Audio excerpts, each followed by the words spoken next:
मनसेच्या पदाधिकाऱ्यांची मुंबईमध्ये महत्त्वाची बैठक आयोजित करण्यात आलेली आहे आणि या बैठकीमध्ये पदाधिकाऱ्यांना राज ठाकरे मार्गदर्शन करणार आहेत। दादरमधील स्वातंत्र्यवीर सावरकर सभागृहात ही बैठक होणार आहे। मनसे पदाधिकाऱ्यांची ही महत्त्वाची बैठक आणि या बैठकीमध्ये आता राज ठाकरे काय मार्गदर्शन करणार हे पाहणं महत्त्वाचं ठरणार आहे।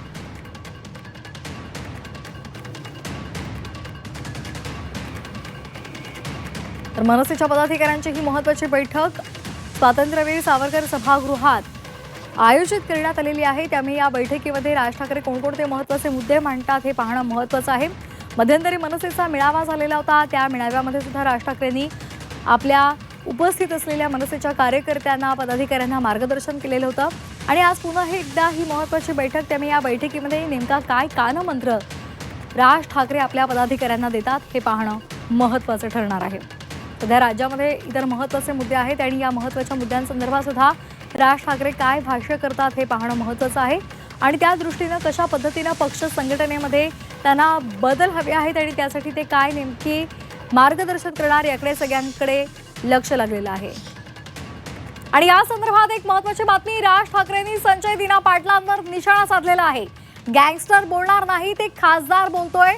मनसेच्या मेळाव्यामध्ये राज ठाकरेंनी हे विधान केले।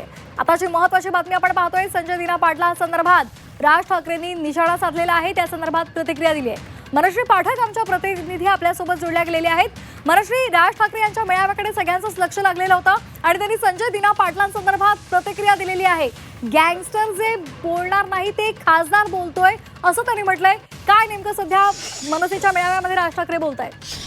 राज ठाकरे यांच्या पदाधिकाऱ्यांचा मेळावा आज मुंबईमध्ये होतो आहे। खरं तर हा मेळावा SIRच्या संदर्भात त्यांनी बोलवलेला होता, मात्र निवडणुकीचं गांभीर्य हे मनसैनिकांना पटवून देण्यासाठी आणि सध्या जे ताजं प्रकरण आहे संजय दिना पाटलांच्या बाबतीतलं त्याचा उल्लेख सुद्धा राज ठाकरेंनी व्यासपीठावरनं केला।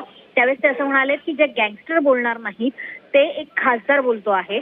जर संजय दिना पाटील उघडपणे बॉम्ब फोडण्याची किंवा मी 5 खून केलेत अशा प्रकारची भाषा करत असेल तर याची चौकशी करणार कोण, याची चौकशी का केली जात नाही असा सवाल सुद्धा त्यांनी उपस्थित केला। त्याच्यामुळे आगामी काळात निवडणुका आणि राजकारण कशा पद्धतीने होत आहे हे गांभीर्यपूर्वक आपण बघितलं पाहिजे असं मार्गदर्शनात बोलताना ते म्हणालेले आहेत। त्यामुळे एकंदरीतच संजय दिना पाटील यांच्या वक्तव्यानंतर आणि काल पत्रकारांशी केलेल्या बातचीतीनंतर आक्षेपार्ह वक्तव्यानंतर आता राज ठाकरे यांनी सुद्धा खासदार संजय दिना पाटील यांच्या वक्तव्याचा समाचार घेतलाय। धन्यवाद दिलेल्या सविस्तर माहितीसाठी।